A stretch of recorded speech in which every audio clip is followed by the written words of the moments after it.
I'm very honored to introduce our keynote speaker, Dr. Jonathan Plucker. Dr. Jonathan Plucker is the Julian Stanley Endowed Professor of Talent Development at Johns Hopkins University. And before that, he was Raymond Nick Endowed Professor of Education at the University of Connecticut and Professor of Educational Psychology. I'm sorry. Could you turn on the light for me, please?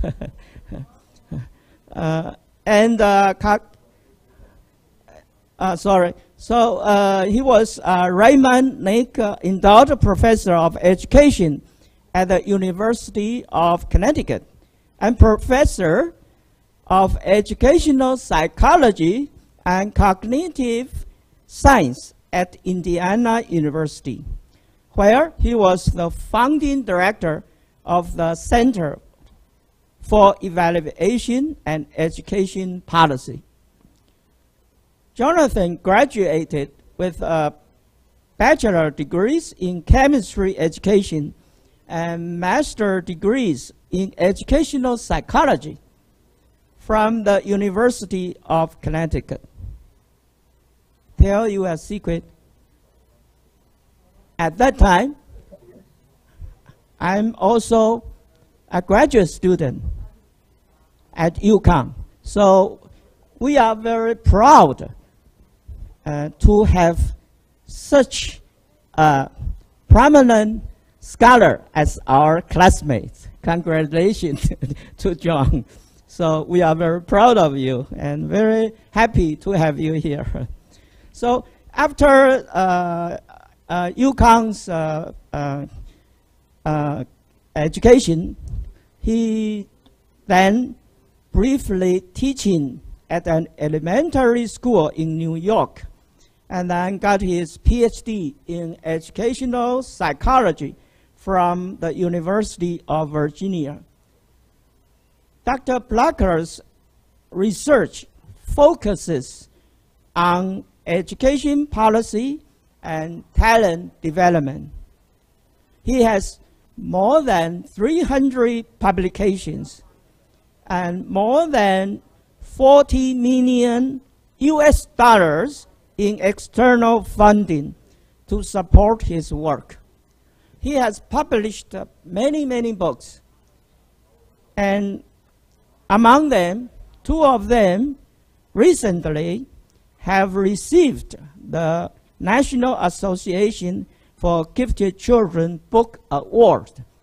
And one of them is Excellence Gaps in Education with Scott Peters and published by Harvard Ed Press. And the second one, the Creativity and Innovation, published by Prof Press.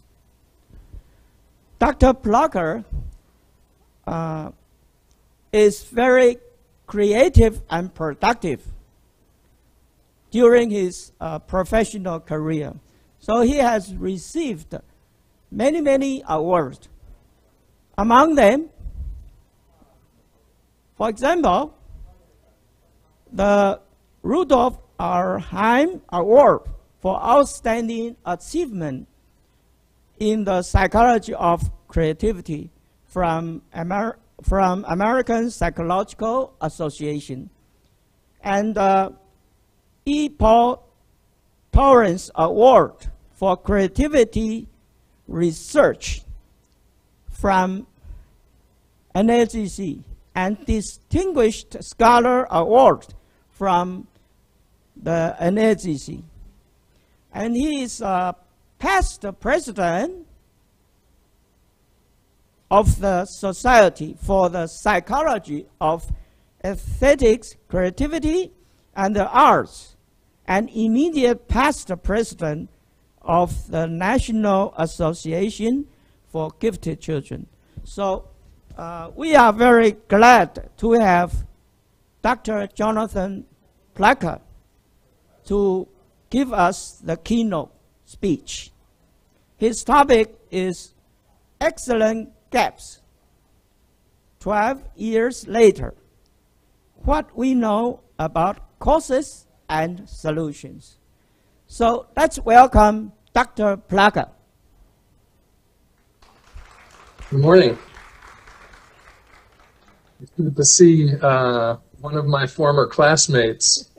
I don't think we have aged a day in 30 years, but others may feel differently, Denmo. But it has been a long time. It is good to see you. It's good to see everyone this morning. Because I'm not with you in person, we recorded my talk a couple of days ago, and it goes about 45 minutes or so, which should leave us with plenty of time for me to come back live and answer questions for you. So enjoy the talk. I'll be here waiting, and I'll see you in about 45 minutes.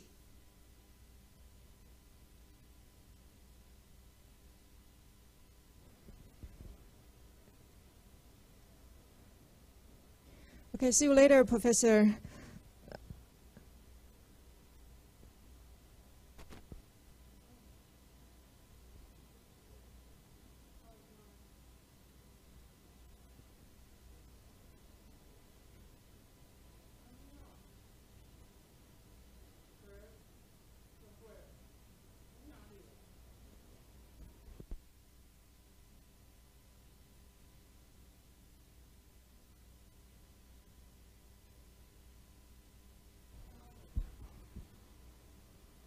I suppose he has prepared a video, 45 minutes long.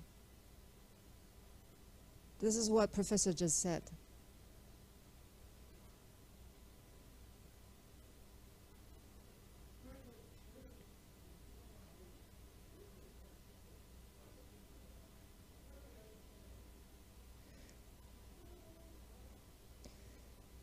Ladies and gentlemen, please excuse us for the little technical problem. We'll solve it pretty soon.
So when our first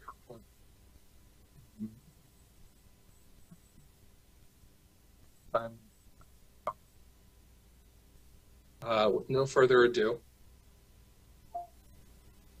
I do want to thank my colleagues at Johns Hopkins University, both at the Center for Talented Youth and the School of Education.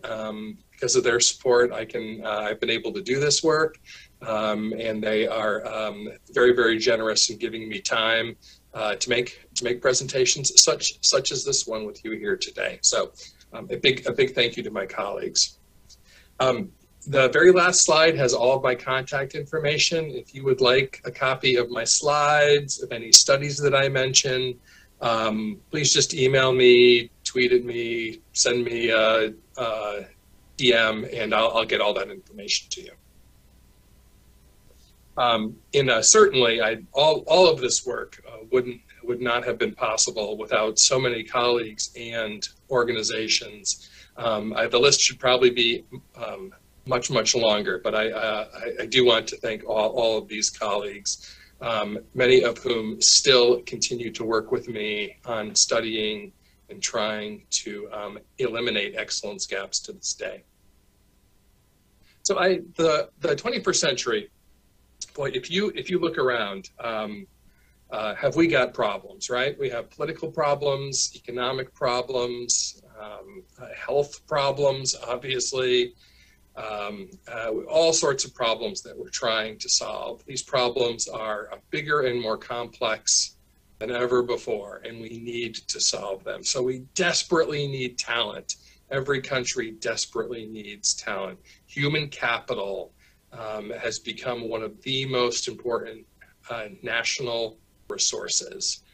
How do we get it, and how do we promote talent is a key question across all sectors for every single country. And at the same time, things have changed so much that over the course of really 1 to 2 generations, a lot of the systems, models, approaches we had, both in education, in the workforce, they have all started to change. So things that you could do to develop your talents and be successful even 10 to 15 years ago have really changed.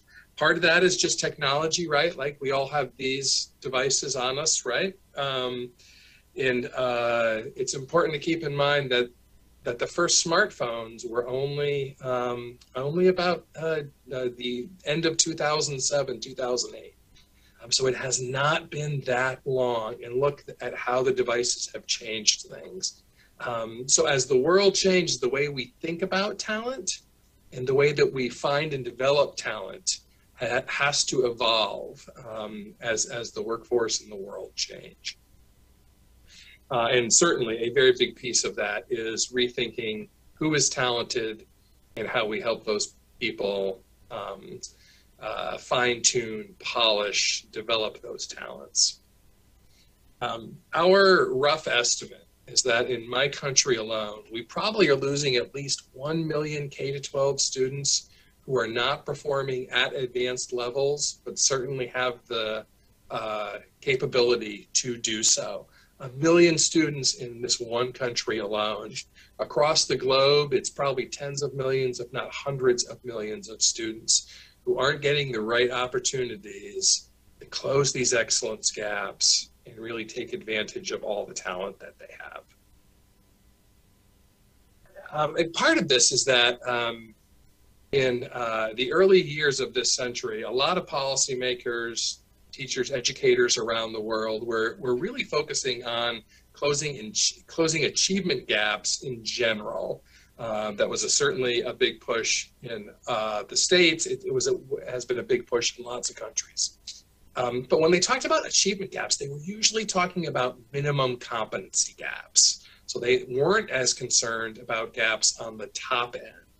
That's what my team's work has really focused on these past 10 to 15 years, these excellence gaps or achievement gaps at that advanced level of student performance. And now I should be clear, I'm not in any way saying that closing minimum competency achievement gaps isn't important. It is very important. But the old saying that a rising tide lifts all ships is something I heard a lot 20 years ago when people talked about things like, if we close minimum competency achievement gaps, that will automatically close excellence gaps. It turns out after 20 years, that's not what happens. We've done, in some countries, we've done a better job of closing the minimum competency gaps, but we've not done a good job closing those excellence gaps. They're different problems with different sets of solutions. So our first work on this was published in 2010 with the Mind the Other Gap report. We've done lots of different reports, studies that we published and talked about many times over. If anyone would like copies of any of these things, please just let me know. I'll be happy to send them to you. This is still the major focus of our work. We're focusing much more on actual interventions with students now, but there's still a lot of studies ongoing. So, okay. And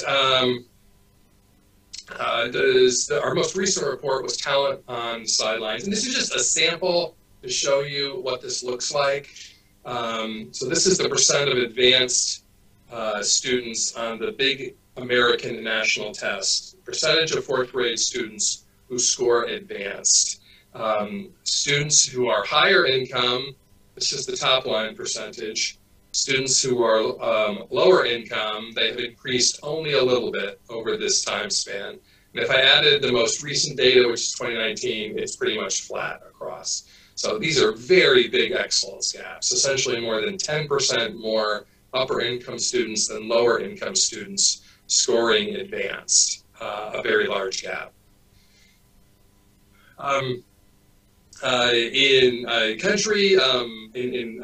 various countries, race, ethnicity are certainly thought of differently, conceptualized differently. From an American perspective, this is what racial and ethnic excellence gaps look like, and they are very big.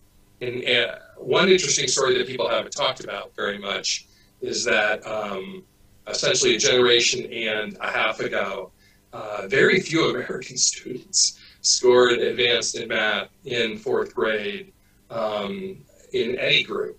It has gotten much better, but the improvement has mostly been with Asian and white students, and again, upper income students, not other groups, which are all still under 3% of students. So when we talk about excellence gaps, that's pretty much what we're talking about.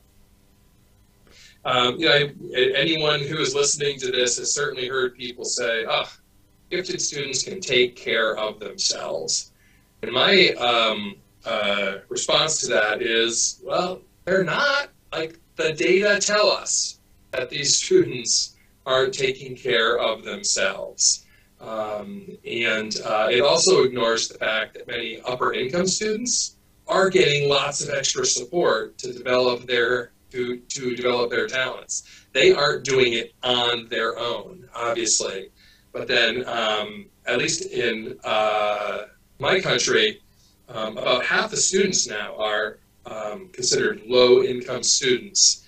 Very few of those students, despite all their talents, actually perform at advanced levels, creating these big excellence gaps. They aren't getting the support they need because these kids can't do it by themselves. And I realize that I'm preaching to the choir here a little bit, but I think this is just very important, that whenever you hear someone say something like, gifted kids will take care of themselves, we don't have to pay attention to their needs.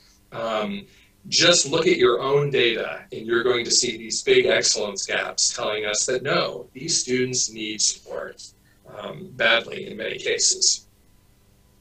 So all the excellence gap work we've done, describing it, measuring it, I think it's safe to say we can predict with high accuracy a talented student who is disadvantaged in some way will not perform at advanced levels in K-12 education.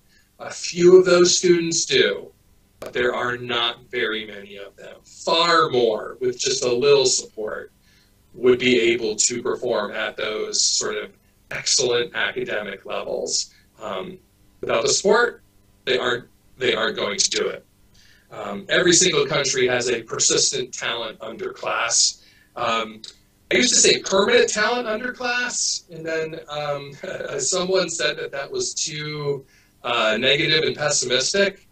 But I'm sure to those students, it does feel pretty permanent. We don't see a lot of longitudinal data that says that students without support suddenly in middle school or high school or college or after college start developing those talents. Either we get them heading in the right direction when they're younger, or it generally does not happen. There are exceptions, but we have to be honest that those are very, very rare. Advanced education matters. It matters a lot. These students don't get it when they need it, then it's just not, they aren't going to do it on their own moving forward. So what have we learned about excellence gaps since that first report in 2010? We know that the causes are, like I've already talked about, lack of advanced opportunities. Poverty certainly is part of it. Social capital is a really big piece of it, and I'm going to talk about these a little bit. But before I do that, I want to talk about a study we did a few years ago now, looking at how many students start the school year already performing at advanced levels. And we believe this holds true for students in every single country. I'm going to go through this fairly quickly just for time reasons. I have about a half hour left. And again, I really want to talk about interventions, but I think this is really important to keep in mind. So if you look at challenge versus preparation for students, Vygotsky talked about the zone of proximal development, right? If you're not being challenged, your work is too easy. It can be very boring. Many advanced students, many gifted students find themselves below the zone. If it's too challenging given your preparation, it can be very frustrating. Most gifted students are over here. Too easy, bored. The zone of proximal development is that point in a student's learning where they need a little bit of help to successfully learn what they're trying to learn. If they can do it by themselves, you're probably still down here. If they need a great deal of help and a lot of time, you're above the zone. You want students to be challenged, again, so that with a little bit of assistance from their teacher, from a computer program, a book, something, helps them move past that zone and learn whatever they're trying to learn. So our goal is to get as many gifted students from below the zone into the zone as we can. We went out and we used lots of different American assessments to try to see what U.S. students, where they were at the beginning of each school year. And our hypothesis was that about 15% of American students started the school year knowing most, if not all, of what they were going to be taught during that next year. So for example, it would be a 5th grade student showing up to school on the first day who's already performing at the 6th grade level. So it could be 7th grade, 8th grade, 9th grade. From this particular assessment, this is the NWEA Measures of Academic Progress assessment. We found that 15% was kind of right. 15% is the percentage of students who come to school who are working 3 or more years above grade level. So we have a lot of students who come to school, especially in sort of standards-based testing environments that so many countries are using right now, and they already know most of what they're being taught. That's not how we develop talent, right? They are well below that zone of proximal development, and they're just bored. Skip this. In our study, we found that students performing above grade level are not rare. In fact, they're very common, and they likely exist in every classroom in every school.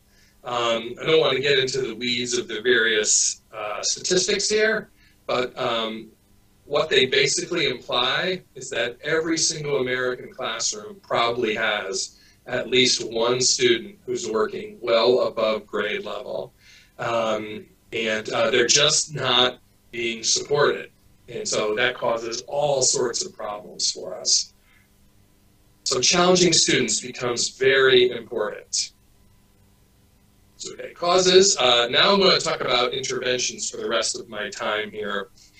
We have many exciting strategies that are being studied and implemented. From the book that Scott Peters and I wrote in 2016, and we've certainly been studying it more since, this is our Excellence Gap Intervention Model, the EGIM. I'm only going to talk about a few parts of it, because I don't have a lot of time. But we do have different papers that I'm happy to share with anyone who's interested. Again, all my contact information is going to be on the last slide this morning. Realistic opportunities, I will just quickly talk about. In general, low-income students do not have nearly the access to opportunities that other students do, higher income students.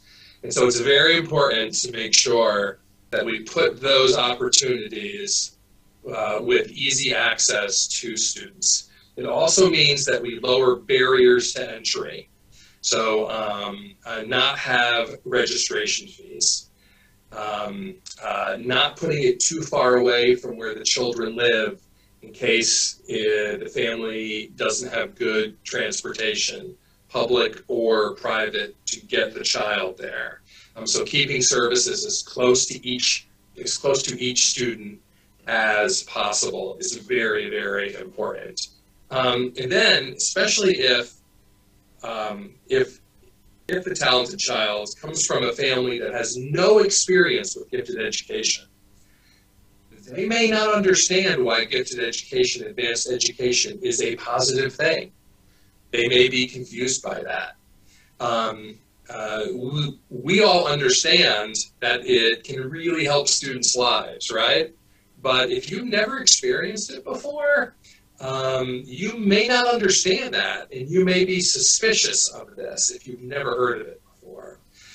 So meeting with families and describing it to them and helping them understand why their child would benefit from it. We only have a few studies on this, but they certainly suggest that really communicating with families to help them understand the opportunity is a really important point, especially when you're trying to close excellence gaps for lower income students. So having opportunities, make them easy to access, and then helping the family understand why the opportunity is an opportunity are sort of the three pieces of having realistic opportunities to close excellence gaps. I want to talk about universal screening and the use of local norms next. Universal screening, basically, for those of you who have not experienced it, is if you're going to try to identify potentially talented students, and you are using different assessments, gathering data on those students, you should be gathering data, the same data for every single student. What we find in some larger scale studies is that low-income students, higher income students have between a 3 to 4 times better chance of being identified than lower income students with the same data. How does that happen? Part of it is, well, if you're only taking, say, teacher nominations or parent nominations, lower income families may not be nominating their children because they don't understand the system sometimes. They don't have that social capital that I talked about earlier. So it's really important to collect data on everybody. That alone can provide a lot more access to opportunities for these students, eventually closing excellence gaps. There aren't many arguments against universal screening, so I'm not going to talk about it a lot. The main issue is generally cost, if you talk to 20 different experts about how to do universal screening, you're probably going to get 20 different recommendations. I'm a pragmatist. I'm a former elementary school teacher. From my perspective, if you have any universal data, that's better than using nothing. We had a pilot program in one of the poorest parts of New York City, and the school just did not have money to go out and do a whole new round of testing of students. So we looked around, and starting at 3rd grade, they had state achievement test data. That's all we had, but that was better than nothing, right? And so rather than ask for nominations, we went to the school's database and we worked with that principal to look through all of their existing data that was universal.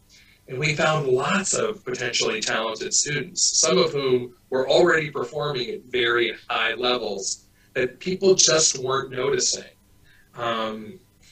We were looking for 20 and we found over 30 in this fairly small, very, very high poverty school.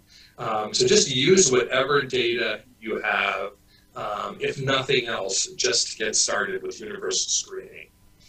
I have had some colleagues say that it's not the most efficient thing in the world, just because it's most of the children who are tested, who are universally screened, are not going to be identified as gifted. I don't think that's much of a concern, especially if you're using existing data, because it goes back to that cost issue, and I don't think it's a big deal.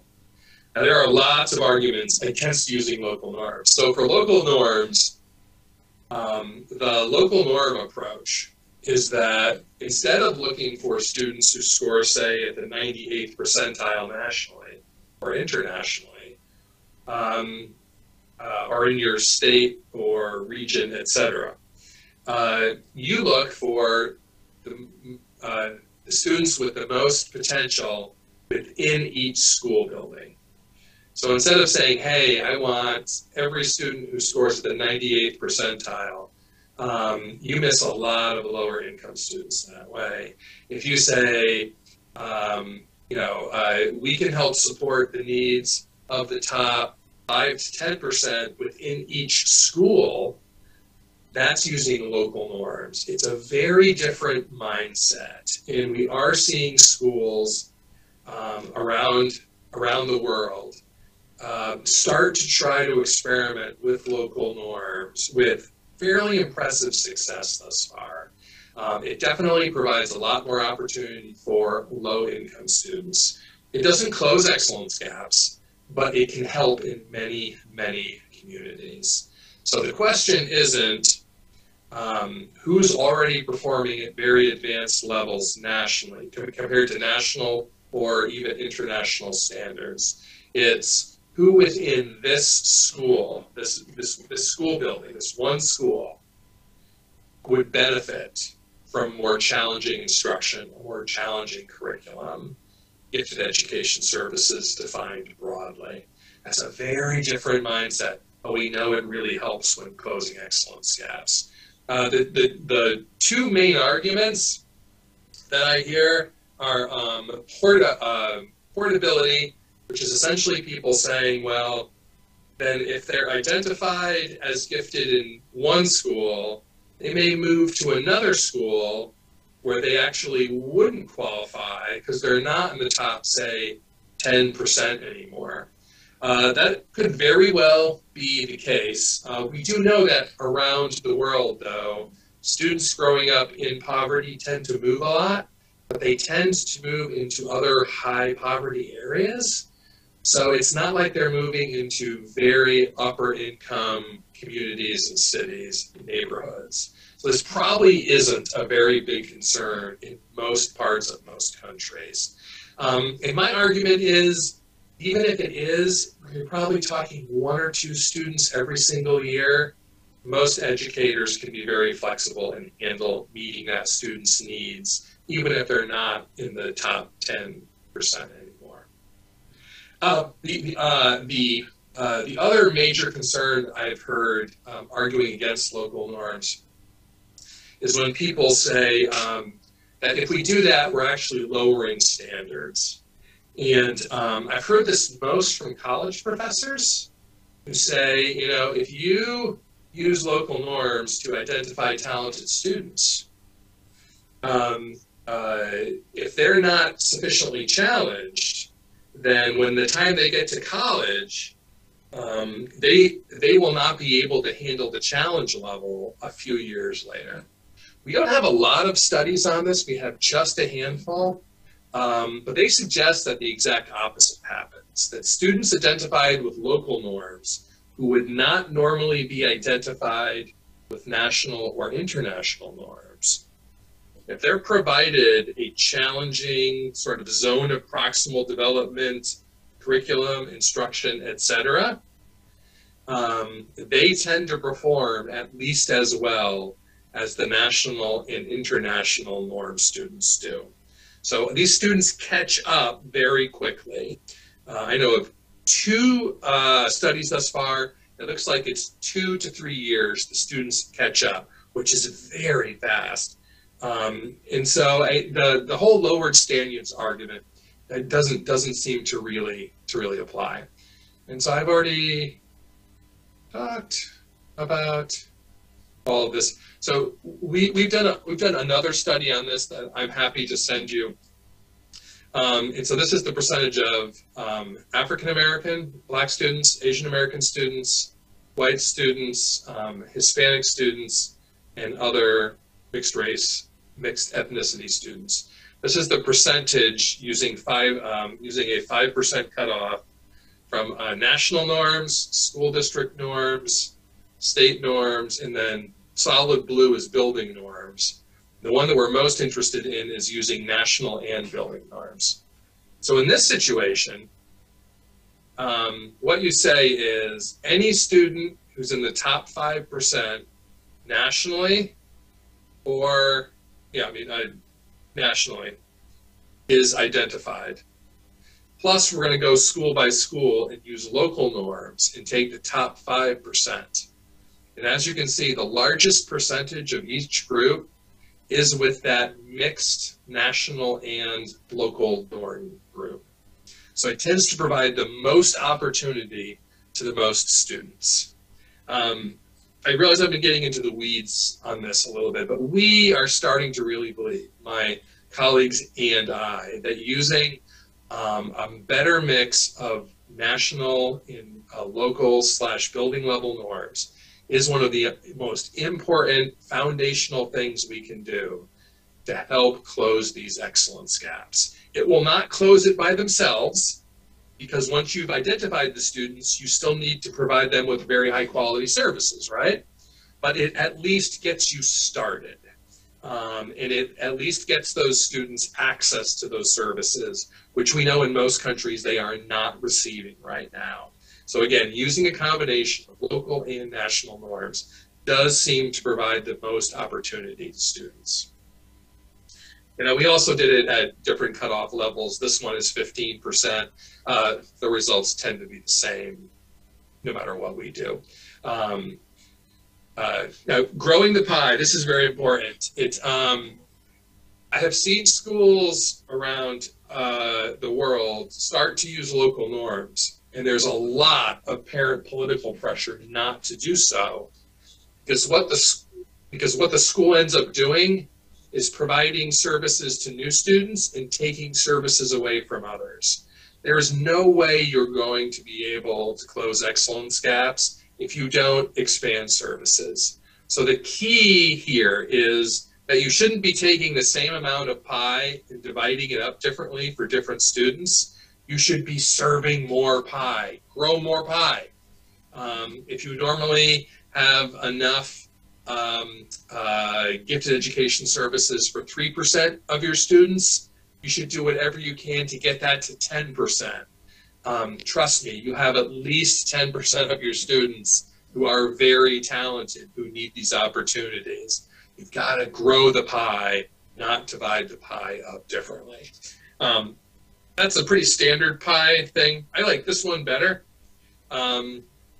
because it also, one, it's funny, but then two, it also reinforces that when students identified with local norms get access to high quality services, they tend to thrive. They do very, very well, despite people's stereotypes about lowered standards.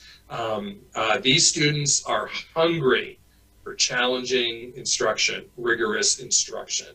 Again, everybody wants to be in that zone of proximal development, or else it's way too easy. Grow the pie. I already talked about that.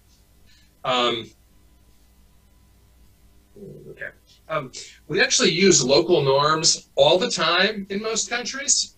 One of the things that people have said to me is, well, we can't use local norms because it's so unfair to people. We could argue what unfair means in that sentence, but I think what they generally mean is we don't use local norms in anything else. Why should we be using them within education?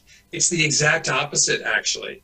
We use local norms to identify talent in other domains all the time. We just don't do it in school for some reason.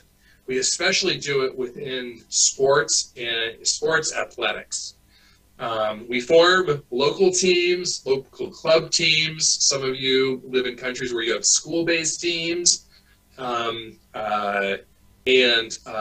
coaches running those teams don't say, okay, anyone who wants to be on the team has to be in the top 5% of everyone in the entire country. That's the only way that we're going to let them on this team. They don't do that, right? They figure out how many spots they have, and they take as that they have 25 spots. They go out and they look for the 25 most promising students, children in that sport to bring onto that team. They don't say, okay, we need 11 football players. And by football, I mean international football, not American football. We need 11 soccer players. But I've only got 3 players who are in the top 5% in our country. Therefore, I'm only going to have 3 people on that team. That's just silly, right? We would never do that.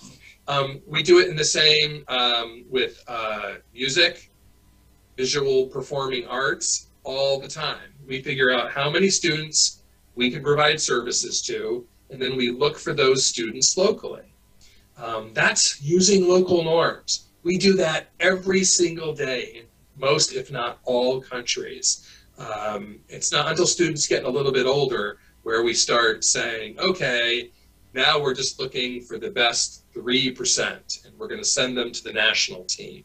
That's not what we do with younger students, right? We're trying to provide local opportunities, which, turning back to opportunities, makes it easier for students to access those opportunities, right? We do it in sports, we do it in the arts, we do it in lots of aspects of sort of child development. We're not comfortable doing it in schools for some reason. We know that if you don't use local norms, it makes excellence gaps bigger. If you do use local norms, it may help make them smaller. And that's especially important. So this is New York City. The green dots are Black citizens. White are white New Yorker. I mean, it's blue is white New Yorkers.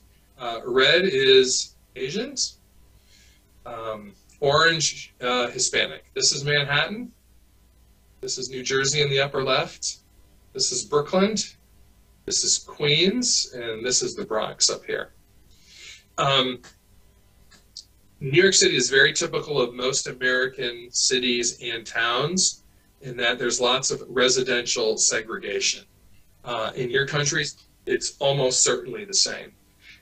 If we looked at this in terms of family income, it would be just as stark. You would see very defined neighborhoods.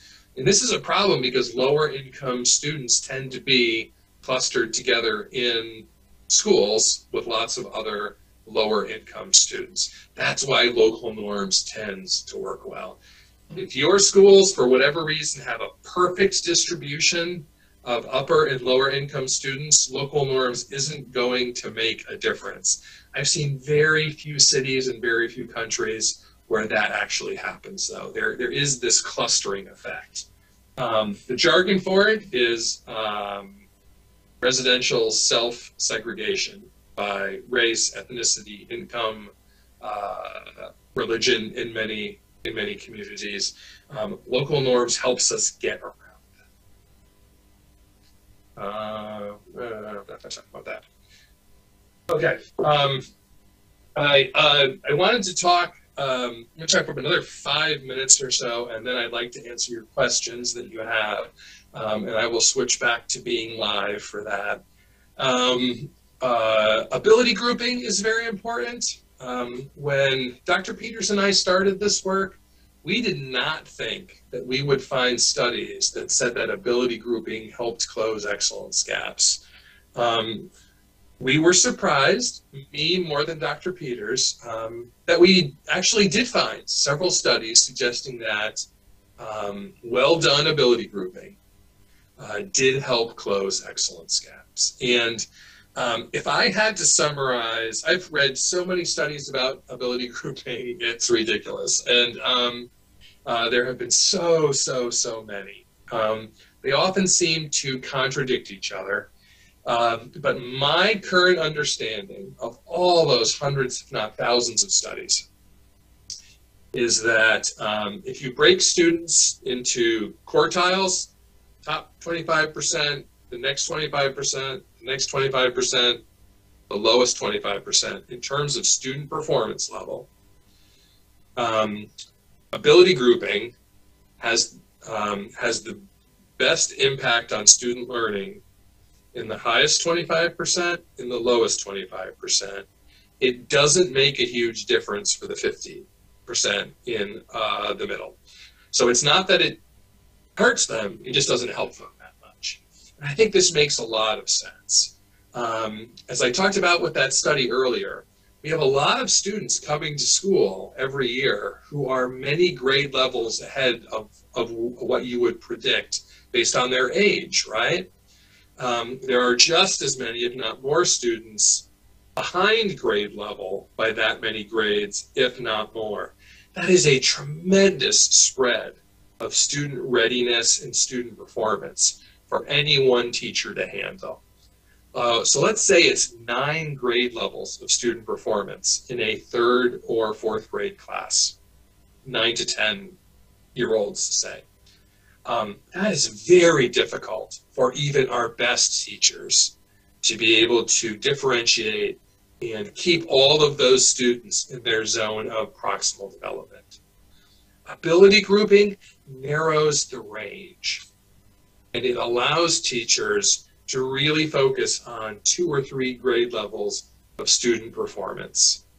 Now, in very small schools, you can't really do it, but you can do things like cluster grouping within each class. So we have lots of different grouping strategies. I think a lot of the conventional wisdom about the effectiveness of ability grouping is just plain wrong.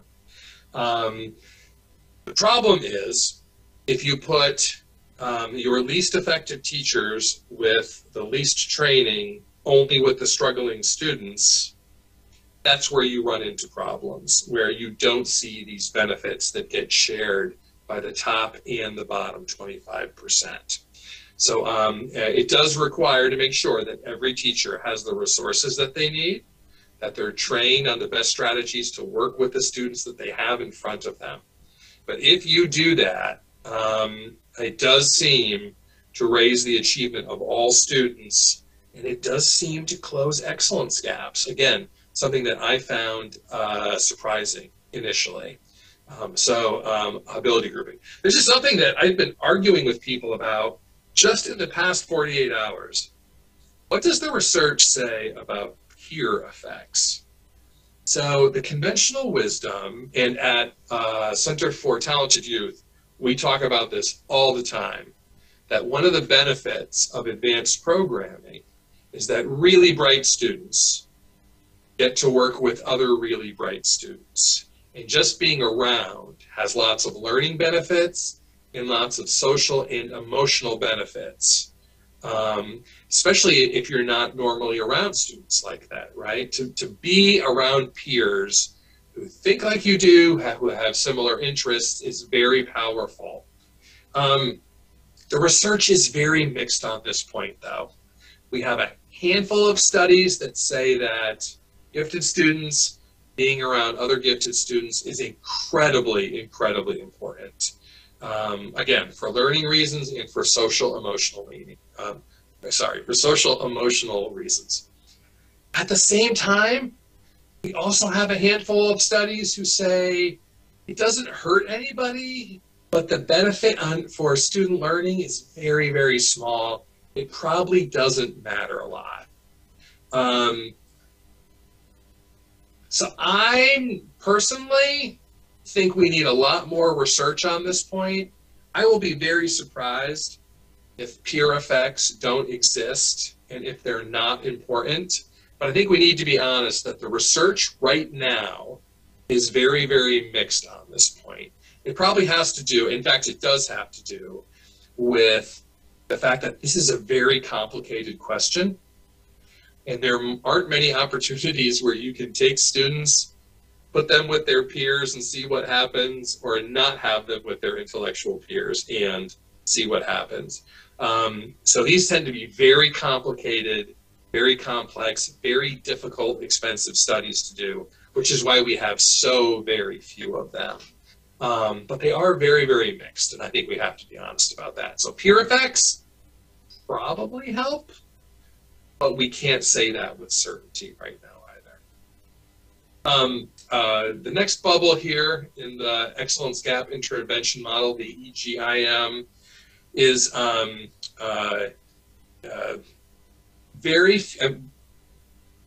regardless of what it says, to put it into a global context, the vast majority of countries, if a school does a good job helping more students become advanced in helping close excellence gaps, they generally don't get any credit for that.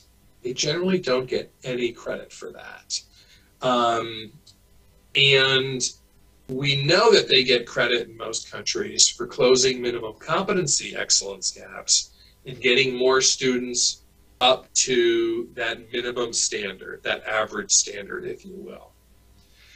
We'd like to see more politicians, policymakers give credit to principals and teachers who find creative, effective ways. One, close excellence gaps, and two, just get more students performing advanced. We think that would be very, very powerful. And even in countries like Taiwan, cities like Hong Kong, Japan, where you already have a lot of students scoring well above grade level, scoring advanced, especially on international assessments, right? But we all are here because we don't believe that we just can stop worrying about those students, right? Like, they can keep growing. Their zone of proximal development has just gone much higher. So we need to use things like growth models within these country and nation level systems to help people continually provide opportunities for students so that they can develop their talents and skills as far as they would like. That's how you build human capital throughout a culture. So that I realize that most educators don't have control over this one, but when you're talking to policymakers and you're sharing stories about how you've used gifted education, advanced education to change students' lives, I think it's also really important that we keep reminding policymakers, but under our systems, our school doesn't get credit for doing that. And they should, because this is a very important outcome for us. Again, some countries are doing better at this right now than others, but we can all do better. Better educator prep and support. I do not go to very many countries where there is really good teacher and principal school leader training programs to help them understand the needs of advanced students and how to close excellence gaps. It's usually the opposite. There's no training whatsoever. We've got to find better ways to do it when we're training people who are future teachers, future principals, future superintendents, future ministers of education. At the same time, we also need to develop better models and methods for helping people who are already teaching and leading with our children on how to develop these skills. Because again, we learn more every year about how to do this better, right? So both pre-service and in-service teacher, principal, superintendent, ministry official education. We just need to do a better job of this. How do we do a better job of helping prepare them to work with the large number of potentially advanced students that they're going to have? Right now, in most countries, they do not have the knowledge to do that, and that is a very big problem. Psychosocial interventions. These are things like stereotype threat reduction, mindfulness interventions, etc. They're very popular, especially in the States right now. Parts of Europe, they're very popular. Parts of Asia, they're popular. And they're very, very popular. And we don't have a lot of research evidence that they actually work very well. So as opposed to ability grouping, remember when I said that ability grouping, I was convinced ability grouping was definitely going to work. I mean, it definitely would not help close excellence gaps. I was sure that all the new research on psychosocial interventions were going to show that they helped close excellence gaps. It was the exact opposite. The evidence for ability grouping is positive. The evidence for psychosocial interventions to close excellence gaps, or really to improve student achievement in general, is very, very limited. We have, again, just a handful of studies, just a few studies that suggest they may work in college, but we don't have any sort of replicable studies with younger students that they actually help promote advanced achievement and close excellence gaps. So that's one that I would love to be true. We just don't have the evidence for it again. There's lots of studies ongoing right now. And so hopefully we can learn more about these things. But as of right now, there's really no evidence. So again, it really boils down to provide opportunities, universal screening, preferably with local norms, local services, lots of different ways to do ability grouping, figure out which one works best within your school culture and make it work. Get policymakers to help you by providing resources and certainly credit to those educators who are doing a very good job helping to shrink excellence gaps. We definitely need to provide better educator support. And maybe rely less on psychosocial interventions than the current enthusiasm for them would have you believe. So that's the basic model. That's what we've learned. I think it's a very exciting time. If you had asked me, if you had asked me even 6 or 7 years ago, longer than that, around 7 or 8 years ago, if I was optimistic or pessimistic about our ability to close excellence gaps around the world, I would have been pretty pessimistic. I had so much data that basically said the situation is bad and getting worse in many countries. But I'm actually now very, very optimistic. I think in most of our lifetimes, we are going to see excellence gaps, excellence gaps close significantly. And that is primarily because we learn so much from schools and from research about what works and what doesn't work, the circumstances in which they work or don't work, the support that is needed. I think that's only going to get, that knowledge base is only going to get bigger and bigger and bigger. So let me close and answer your questions. We should have, if I've timed this right, about 15 to 20 minutes to answer questions. CTY used to have a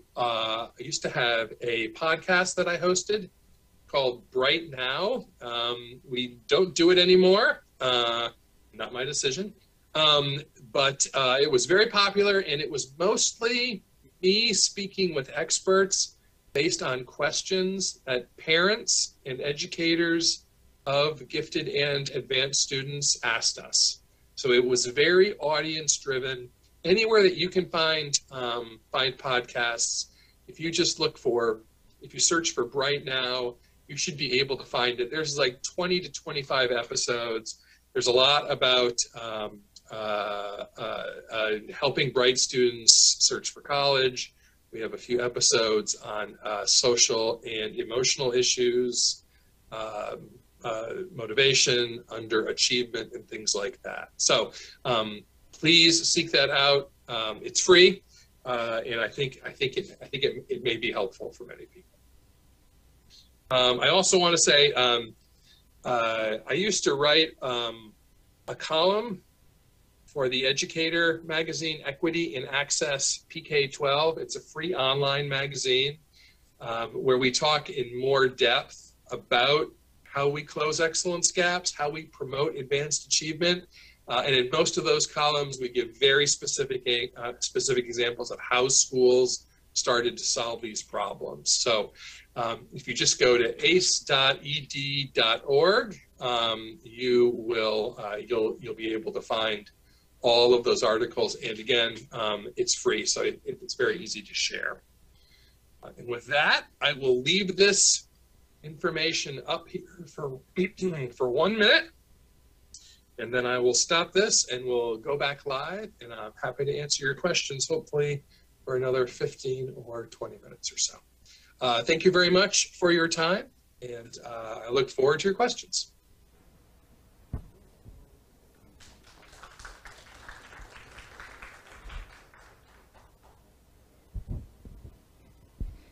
So we have only very few times left. So maybe we can take just 1 or 2 questions if anyone would like to propose, to ask.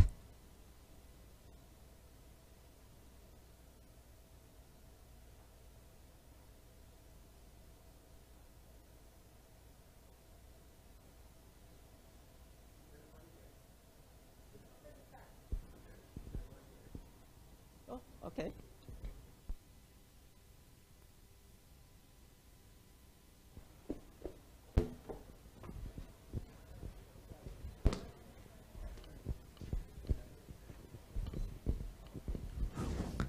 Hi, Plucker. I'm William. I'm a master student in Taiwan. And here I have one response for today's speech and one question for Plucker that I want to ask. First is the response that we found in your research in America.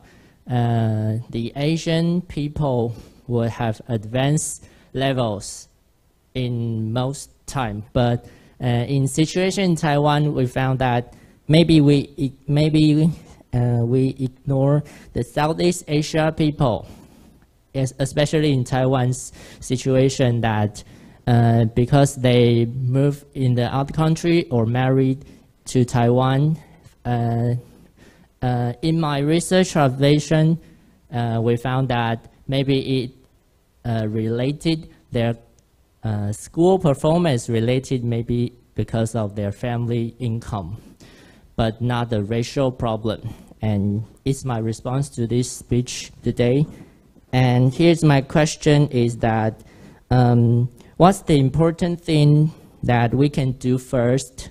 Maybe that for us, in your opinion, the important thing that we can do first for us to get started to closing the excellence gap is what is the important thing, like, or maybe teacher preparation or curriculum design? Thank you. William, those are that's a very good question. I think I want to comment on your comment first. Every country has excellence gaps.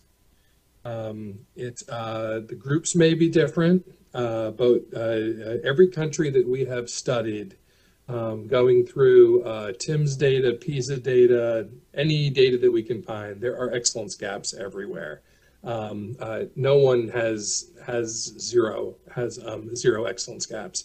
But your point is important because the groups that you may be comparing are going to be different from country to country usually, which I think was a very good point that you raised. Generally, socioeconomic status, income, poverty is the big driver, but it's not the only driver, right? Because there's discrimination, etc. Again, opportunity, like I talked about. Opportunity is so important for students, for everyone. Your question was what to do first, if you had to do something first. If you had to do something first for students, I would say probably ability grouping. If only because it just narrows that range that I talked about. And it's just easier for teachers, regardless of their level of training, to sort of meet the needs of every single student. Quite frankly, is the hardest part of teaching. So if you're teaching and you have 10 grade levels of student performance in your class of 10-year-olds, it's going to be very difficult for the best teacher with the best curriculum to meet all those students' needs. If you're ability grouping and they only have to differentiate for 3 grade levels of student performance, I mean, for anyone, that's just going to be a heck of a lot easier. The research generally supports that approach. For educators, I think just finding ways to include more information about advanced learning and advanced learners within teacher preparation programs. So little of it happens around the world. That's just a huge, huge shortcoming. It is very rare in most countries now, and this is a very good thing. It's very rare for someone to go into the classroom for the first time and never have any special education learning. We all had to learn about special education, that there are students who have special needs that we need to learn how to help, and we learn about that. It should be the same for advanced students too. In most parts of most countries, that's not the case. So there is so little being done. Anything is better, William, than nothing, right? And so, but I'd like to see us do just as good of a job with advanced education as we've been doing with special education. I don't think that's too hard. And I think we can do that fairly quickly. So on the student side, ability grouping, done, well, of course. And on the educator leadership side, getting more information to people about advanced education before they get into the classroom in schools. Thank you. That's a great question. We have time for one more, Denmo? I do. Yes. So, hello, Dr. Plucker. This is Owen Lowe from the University of British Columbia. Nice to see you, and good night.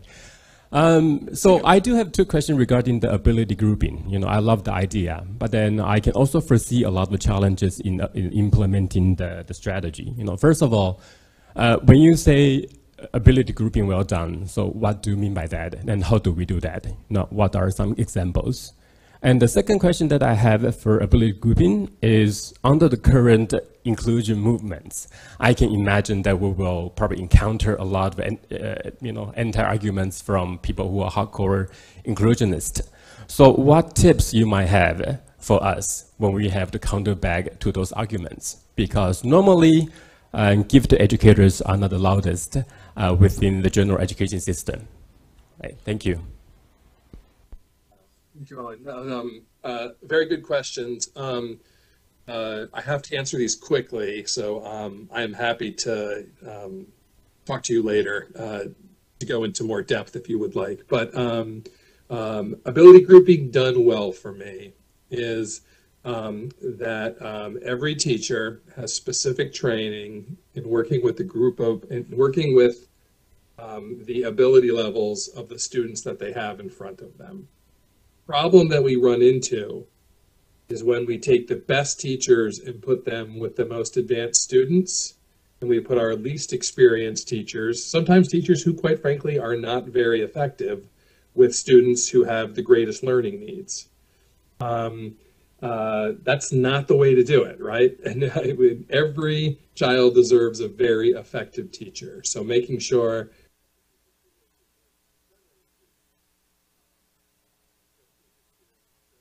trained, just as well motivated as those working with the most advanced students. I think that's very, very important. Having a pre-differentiated curriculum, we only have about, I don't know, five or 6 years of research on this point.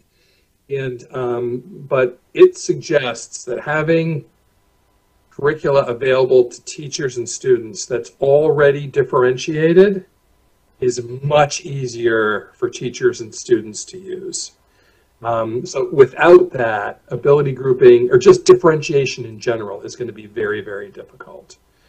And again, we can go into more in-depth offline about that. Oh, and the second part, there is a global movement toward inclusion, right? And a lot of the things that we know would work best for advanced students and would help close excellence gaps fly in the face of that movement.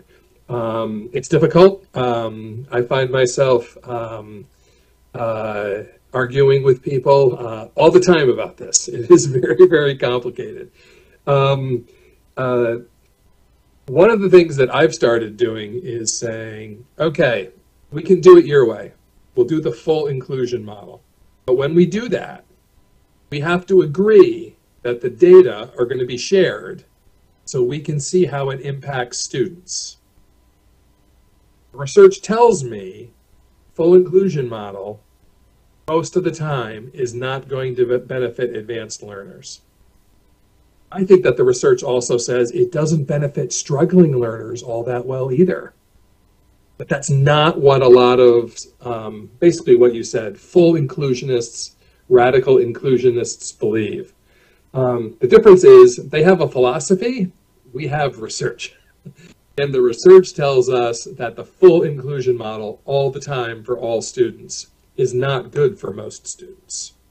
So I just keep pointing people back to the data. So for example, San Francisco's school system does not do advanced middle school math anymore. It is essentially the full inclusion model. And they love to talk about, oh, we have data that it's working. They never release data on advanced students. The rumor is that's because the data look horrible. They stopped doing advanced math, and guess what? Students don't do well in advanced math anymore. So the number of students taking calculus has dropped. The number doing well on advanced placement tests in math has dropped sharply. So I think sometimes letting them kind of win, if you will, and try it, as long as there's an agreement that we're all going to look at the same data to see if this is working. Because when they do that, it almost never, ever works well. That's something that I've been trying lately. I find that arguing research with people about this doesn't work very well, primarily because it's a philosophy for them and it's a belief. It's not a research-based conclusion. So it's really hard to argue research with someone who doesn't care what the research says, right? So that's why I think focusing it more on actual student outcomes is so important. Say, okay, let's try it your way for 1 or 2 years, but we're all going to agree that we're going to look at the data together to see if this is working. If it's not, we have to be honest about that. In my experience, it usually doesn't work. And then the question becomes, okay, do we know what to do better? Then we can jump in because we know exactly what to do, right?